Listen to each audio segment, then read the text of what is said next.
Welcome to Scrum Masters Elite _UK. Click register to explore top-tier strategies sportsmanship. Recent developments in New Zealand rugby indicate a challenging period of transition.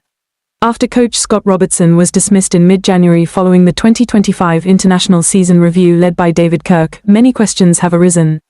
These questions are not only about the team's performance but also about the long-term direction of one of the world's strongest rugby nations. I feel this is a clear example that elite sports always come with immense pressure.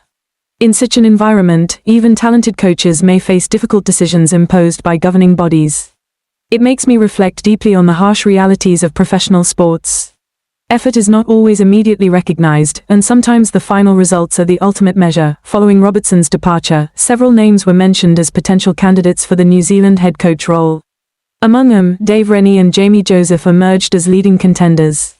Both are experienced coaches who have proven themselves in international rugby. Rennie was ultimately chosen to take on the All Blacks head coach role under a short-term contract extending to the Rugby World Cup scheduled in Australia next year. However, he will only officially assume the position after fulfilling his coaching commitments with the Kobelco Kobe Steelers in Japan. Looking at this decision, I see it as both pragmatic and strategic. Rennie is a coach with successful experience in Super Rugby, particularly during his tenure with the Chiefs from 2012 to 2017. During those years, the Chiefs were known for their physical style, discipline, and high fighting spirit. One of the individuals with a direct perspective on Rennie is veteran playmaker Beauden Barrett. At 34, Barrett has spent over a decade in top-level New Zealand rugby. He currently plays for the Blues, but previously made over 100 appearances for the Hurricanes. I find Barrett's insights provide a very authentic view of the coaching transition. He revealed that players were involved in reviewing Robertson's tenure and were also asked for input on Rennie's appointment. This reflects a positive aspect of New Zealand rugby's management system. Players' voices are heard. I truly appreciate this approach. In any organization, especially in sports, listening to those who directly perform can provide invaluable insights. They understand the locker room environment, how a coach operates, and the impact of tactics on the team better than anyone. Barrett noted that the evaluation process was thorough, and when it concluded, he felt relieved that players could finally focus entirely on playing. Hearing this made me realize an important point. Sometimes debates or changes behind the scenes can distract athletes from maintaining necessary focus. Elite sports are not only battles of physical strength but also of mental resilience. When the surrounding environment is stable, players can dedicate their full energy to the field. Barrett also recalled his impressions of Rennie from the early years of his career.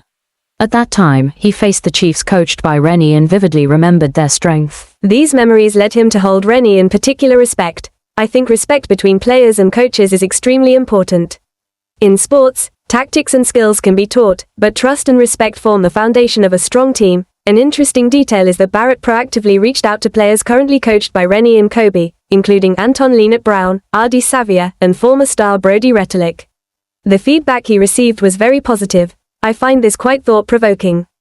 In today's world, information is no longer limited as before. Players can easily communicate, share experiences, and better understand a coach's style before working directly with them. Another notable point is Rennie's statement that when he returns to New Zealand to select the All Blacks squad for matches against France, Italy, and Ireland, he will not show special loyalty to any player. To me, this is a very strong statement. It sends the message that every position in the team must be earned through effort and actual performance. No one has special privileges. I feel this philosophy is very fair. In any field of life, opportunities should be given to those most deserving at that moment. When the competitive environment is transparent, everyone is motivated to improve themselves. Beauden Barrett's younger brother, Scott Barrett, who once captained the All Blacks under Robertson, is currently taking a temporary break before returning to the Crusaders in the final phase of the Super Rugby Pacific season. The past few months have clearly not been easy for Scott Barrett. The pressure of the captaincy, along with coaching changes, must have had a significant impact on him. Reflecting on this, I realize that even the strongest athletes need time to rest and recover. It's not only the body but also the mind that requires care. In life, we often forget that humans are not machines. Sometimes taking a pause is the best way to move further in the future. I have drawn several profound lessons. First, change is inevitable. Whether in sports or life, there will always be periods of transition. What matters is how we adapt and continue moving forward. Second, fair competition is essential for maintaining long-term organizational strength. When everyone knows their position must be earned through ability, They constantly strive to improve. Third, mutual respect between leadership and members forms the foundation of success. A good coach not only needs tactical knowledge but also the ability to build trust. We should approach sports with calmness and objectivity. Winning and losing are part of the journey. What deserves the most appreciation is the athlete's dedication and effort. The changes in the All Blacks squad have made me think deeply about facing pressure and expectations in life. Things do not always go as planned, but with persistence and a learning mindset, we always have the chance to start anew and become better. I believe that the current upheaval in New Zealand rugby is not just a difficult period, but also an opportunity for the team to rejuvenate and build a new chapter. As history has often shown, great teams tend to grow stronger after challenges. That is what makes sports beautiful. Not just the victories, but the journey of humans surpassing their own limits. Thank you for following Scrum Masters Elite _UK. Let's reflect together on pressure, change, and sportsmanship.